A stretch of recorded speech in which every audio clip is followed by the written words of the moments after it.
जय हिंद प्यारे बच्चों। तो स्वागत है आपको मेरे इस यूट्यूब चैनल में।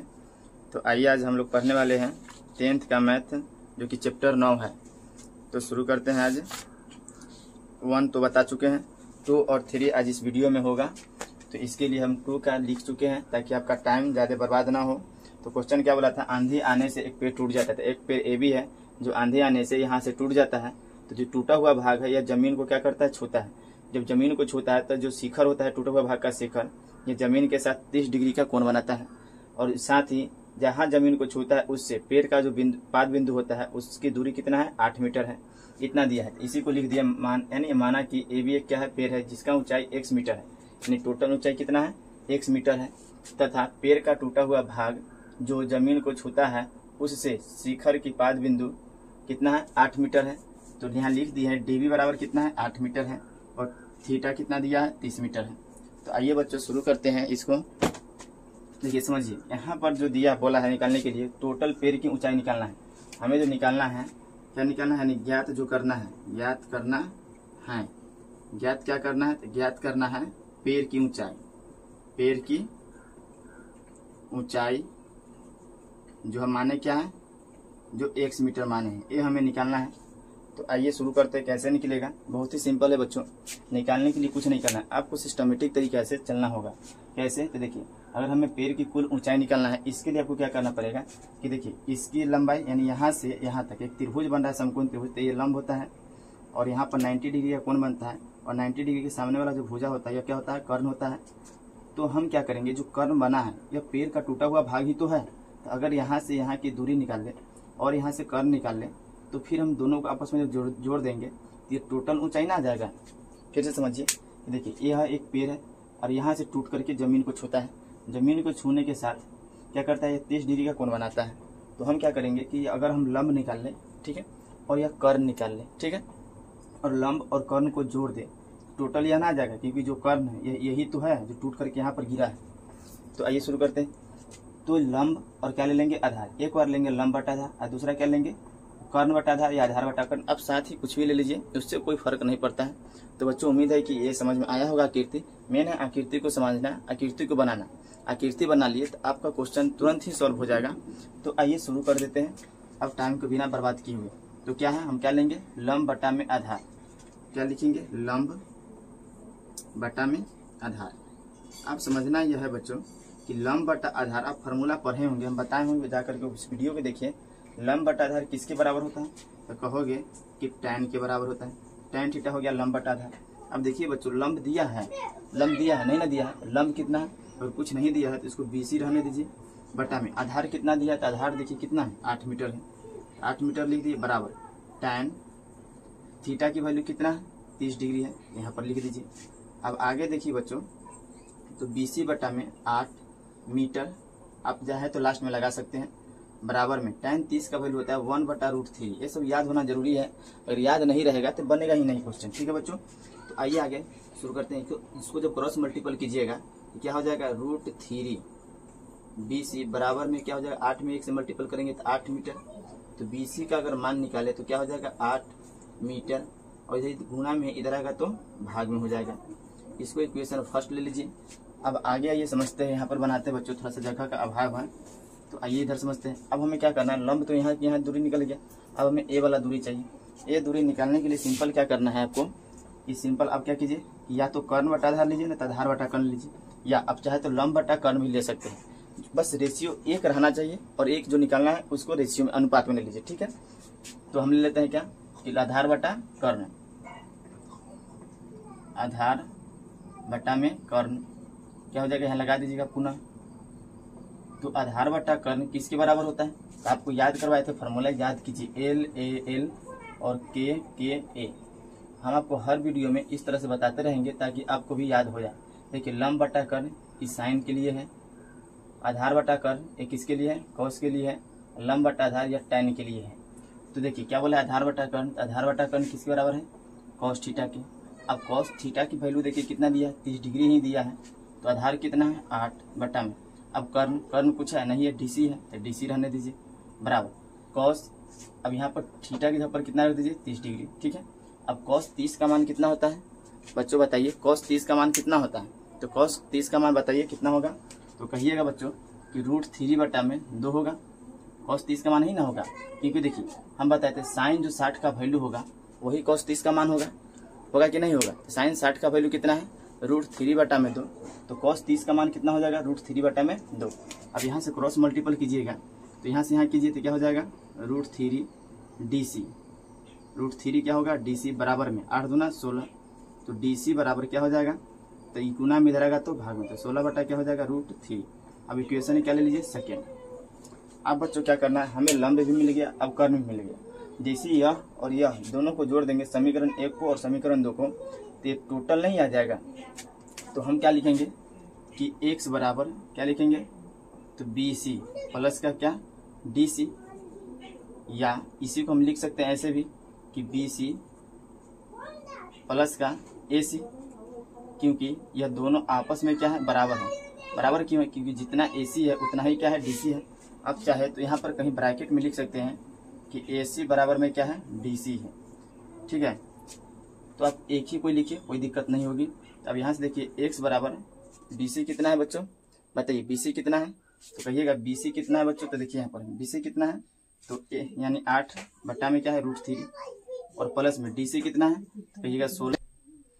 तो देखिए बच्चों अब यहाँ पर लिख दीजिएगा समीकरण 1 व 2 से, क्या लिखिएगा समीकरण 1 व 2 से, 1 व 2 से, ठीक है बच्चों। तो आइए आप सॉल्व करते हैं। तो x बराबर क्या हो जाएगा, देखिए नीचे √3 तो भिन्न का जोड़ नजर आता है, भिन्न का जोड़ जब नजर आए तब क्या करते हैं कि नीचे वाला का एलसीएम लेते हैं। दूसरी बात एलसीएम में क्या होता है कि अगर नीचे का समान है तो ऊपर को क्या रहेगा समन्वय ना रहेगा। तो क्या कीजिए सिंपल सी बात है, यहाँ पर √3 लिख दीजिए और ऊपर जो है जैसे के तैसे लिख दीजिए 8 प्लस का क्या हो जाएगा 16। अब यहाँ से x बराबर 16 8 कितना होता है, तो कहोगे 24 बटा में क्या हो गया √3। अब बच्चों नीचे रूट से हटाना होता है, नीचे अगर रूट है तो उसको क्या करना पड़ता है रूट से हटाना पड़ता है। इसके लिए आपको हर परिमेकरण करना पड़ता है, जिसमें क्या होता है कि नीचे जो भी संख्या है उसको से एक बार गुना और एक बार क्या करना पड़ता है भाग करना पड़ता है। तो आप इतना कर दीजिए। अब यहाँ से गुना करिएगा तो क्या होगा 24√3 बटा में क्या हो जाएगा 3, ये से काट दीजिए तो क्या आ गया 8√3 मीटर। यही हो गया क्या पेड़ की ऊंचाई। तो बच्चों यहाँ पर लिख दीजिएगा पेड़ की ऊंचाई, पेड़ की ऊंचाई यानी x बराबर कितना आ गया 8√3 मीटर। तो उम्मीद है कि आपको समझ में आया होगा, और समझ में आया है तो वीडियो को लाइक कीजिए और चैनल को सब्सक्राइब कर लीजिए ताकि आने वाला हर वीडियो का नोटिफिकेशन आप तक सबसे पहले पहुंचे। तो चलिए बच्चों अगला क्वेश्चन की ओर चलते हैं। तो ये बच्चों दूसरा क्वेश्चन शुरू करते हैं। तीसरा क्वेश्चन बच्चों 2 नंबर हो गया। अब तीसरा क्वेश्चन शुरू करते हैं। तीसरा क्वेश्चन क्या बोला है समझिए ध्यान से। आकृति समझ गया बनाना ना, तो आपको यह समझिए कि जो त्रिकोणमिति का अनुप्रयोग है वह चैप्टर आपके पास कंबाइंड हो गया। तो बच्चों शुरू करें, मुझे 1 मिनट शुरू करते हैं बच्चों। तो आइए शुरू करते हैं। क्या बोला है कि एक ठेकेदार बच्चों को खेलने के लिए एक पार्क में 2 फिसलन पट्टी लगाना चाहती है। फिसलन पट्टी का मतलब आप स्कूल में गए होंगे तो देखे होंगे ससरने वाला ना होता है, जिसपे बच्चा से क्या करता है इस तरह से रहता है और बच्चा इस पे से ससरता है, तो आप भी ससरे होंगे। तो फिसलन पट्टी उसी को बोलते हैं। फिसलन पट्टी यानी इस टाइप का होगा। आप देखे होंगे कि ये हो गया ऊंचाई उसकी, और यहाँ से ससरने वाला हो गया, यह जमीन नीचे बना दिया जाता है, और यहाँ से क्या करता है ना सीढ़ी बना देता है। इस तरह से आप सीढ़ी पर चढ़ते हैं और यहाँ पर आते हैं, यहाँ से ससर जाते हैं। तो ये फिसलन पट्टी हो गया। तो समझ में आई बात। तो एक ठेकेदार बच्चों को खेलने के लिए एक पार्क में 2 फिसलन पट्टी लगाना चाहती है।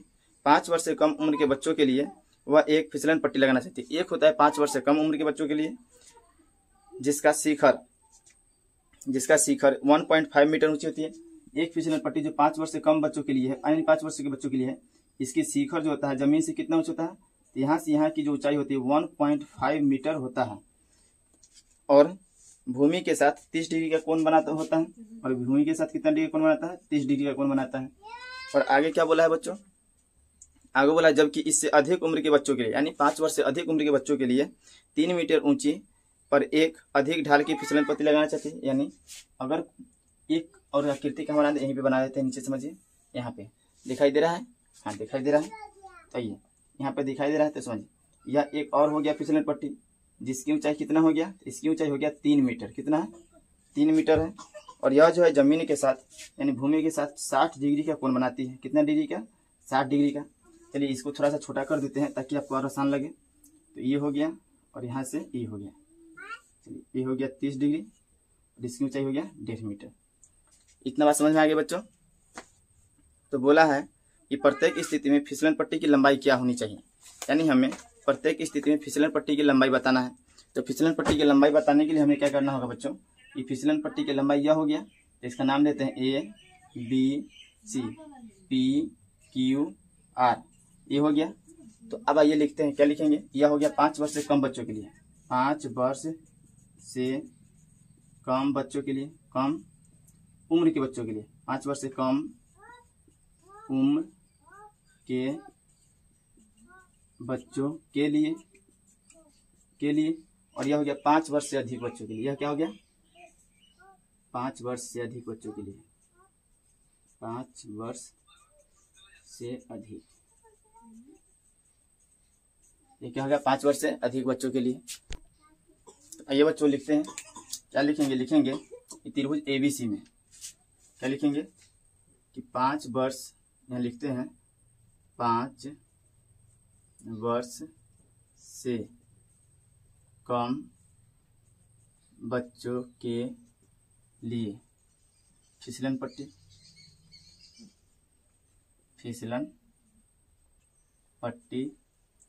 की ऊंचाई क्या है, AB, वह कितना है, 1.5 मीटर है। ठीक है, उसके बाद क्या लिखेंगे, तो हमको निकालना क्या, हर एक कंडीशन में निकालना है फिसलन पट्टी की लंबाई। तो फिसलन पट्टी, फिसलन पट्टी की लंबाई बराबर, लंबाई क्या है, तो लंबाई AC है, AC बराबर x मीटर मान लो। तो आइए यहाँ पर समझते हैं। अब देखिए यहाँ पर बोला क्या निकालने के लिए, तो बोला है कि ऊंचाई दे दिया है और बोला क्या निकालने के लिए, कर। ज़्यादा दिमाग नहीं लगाइए, हम जितना बोलते उतना कीजिए, आपका क्वेश्चन सॉल्व हो जाएगा। क्या करना है, करना यह है कि जो दिया है वह और जो पूछा है वह दोनों का रेशियो लीजिए और कैलकुलेशन कीजिए, आपका आंसर आ गया। उसी तरह से करने वाले हैं। तब क्या लिखेंगे, तब त्रिभुज ABC में कोण C बराबर, या कोण B है ना, कोण B बराबर कितना है, 90 डिग्री। 90 डिग्री का मतलब एक कोण अगर 90 डिग्री है तो वह कौन सा हो जाएगा, तो हो जाएगा समकोण त्रिभुज। एक कोण 90 डिग्री का मतलब क्या हो गया, समकोण त्रिभुज। तो ये एक कोण यानी 90 डिग्री का मतलब समकोण त्रिभुज। अब यहाँ पर हम क्या करेंगे, लिखेंगे क्या दिया है, तो लंब दिया है, बट्टा में क्या निकालना है, कर्ण। यह निकालना है, तो लंब बट्टा कर्ण किसके बराबर होता है, साइन थीटा। अब लंब कितना है, तो लंब कितना है 1.5 और कर्ण कितना है, तो कर्ण का हो गया कुछ नहीं है, बस AC है, बराबर साइन थीटा की वैल्यू कितना है, तो देखिए थीटा कितना दिया है 30 डिग्री, थीटा कितना दिया 30 डिग्री। अब चाहे तो यहाँ पर लिख भी सकते हैं थीटा बराबर 30 डिग्री। तो आइए शुरू करते हैं। 1.5 बटा में AC बराबर साइन 30 का वैल्यू क्या होता है, तो साइन 30 का वैल्यू 1/2 होता है। ये तो आपको ही पता है कि साइन 30 का वैल्यू कितना होता है, 1/2 होता है। आगे अगर क्या करते हैं, आगे यहाँ पर काट देते हैं। अगर यहाँ पर आगे कटेगा नहीं, मल्टीपल होगा, क्रॉस मल्टीपल कीजिएगा, तो AC में 1 से कीजिएगा, क्या होगा, AC बराबर 1.5 दूना कितना होता है 3 मीटर। इतना क्या हो जाएगा, फिसलन पट्टी की लंबाई। लिखिएगा यहाँ 5 वर्ष से कम उम्र के बच्चों के लिए फिसलन पट्टी की लंबाई, फिसलन पट्टी की लंबाई 3 मीटर होनी चाहिए। तो प्यारे बच्चों, उम्मीद है कि आपको यह समझ में आया होगा। तो अगला देख लेते हैं। अगला क्या बोला है, 5 वर्ष से अधिक बच्चों के लिए। क्या बोला है, 5 वर्ष से अधिक उम्र के बच्चों के लिए क्या, फिसलन पट्टी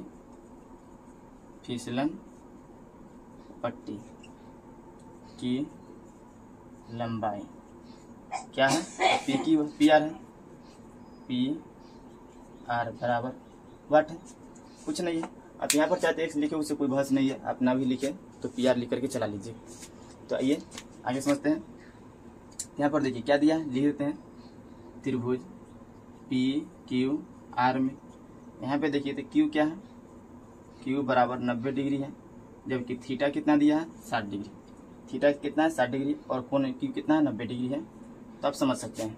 अब यहाँ पर देखिए, यहाँ पर भी सेम कंडीशन है, लंब बटा क्या करना है बताइए, लंब बटा कर्ण। तो लिखते हैं लंब बटा में कर्ण बराबर, तो क्या होता है लंब बटा कर्ण, तो साइन के बराबर होता है साइन थीटा। लंब कितना है तो कहोगे 3 मीटर, कर्ण कितना है तो पी आर, कुछ नहीं तो पी आर साइन। अब बताइए थीटा कितना है 60 डिग्री, 3 बटा में पी आर बराबर साइन 60 का वैल्यू होता है, क्या होता है बताइए, साइन 60 का वैल्यू होता है 2 बटा में √3। साइन 60 का वैल्यू क्या होता है 2 बटा में √3। अब क्रॉस मल्टीपल करिएगा तो क्या होगा, पी आर बराबर, सॉरी बच्चों, साइन 60 का वैल्यू √3 बटा में 2 होता है, ठीक है, √3 बटा में 2 होता है, सॉरी गलती हो गया। तो क्रॉस मल्टीपल कीजिए तो क्या हो जाएगा, √3 पी आर बराबर 3 दूना कितना होगा 6। अब यहाँ से पी आर की अगर वैल्यू निकाले, 6 इधर गुना में इधर आएगा तो भाग में हो जाएगा। तो आपको दिखाई दे रहा है ना, दिखाई दे रहा है। अब यहाँ से इसका क्या कीजिए, हर पर में कीजिए, क्योंकि रूट नीचे नहीं रहता है। तो पी आर बराबर कितना हो जाएगा 6√3 बटा में 3 काट दीजिए तो आ जाएगा 2√3 मीटर। ये हो गया है आंसर। तो बच्चों उम्मीद है कि आपको समझ में आया होगा। अगर समझ में आया है तो वीडियो को अधिक से अधिक शेयर कीजिए और लाइक कीजिए, चैनल को सब्सक्राइब कीजिए और चैनल को अधिक से अधिक शेयर भी कीजिए बच्चों, ताकि सभी बच्चे इस तरह से समझ पाए। तो उम्मीद है कि कॉन्सेप्ट समझ में आया होगा और बहुत ही आसान भाषा में मैं बताया हूँ, ताकि बिल्कुल आपको, और सरल भाषा में बताया हूँ ताकि आपको बिल्कुल समझ में आ जाएगा। तो आइए स्क्रीनशॉट ले लीजिए इसको, फिर शुरू करते हैं अगला।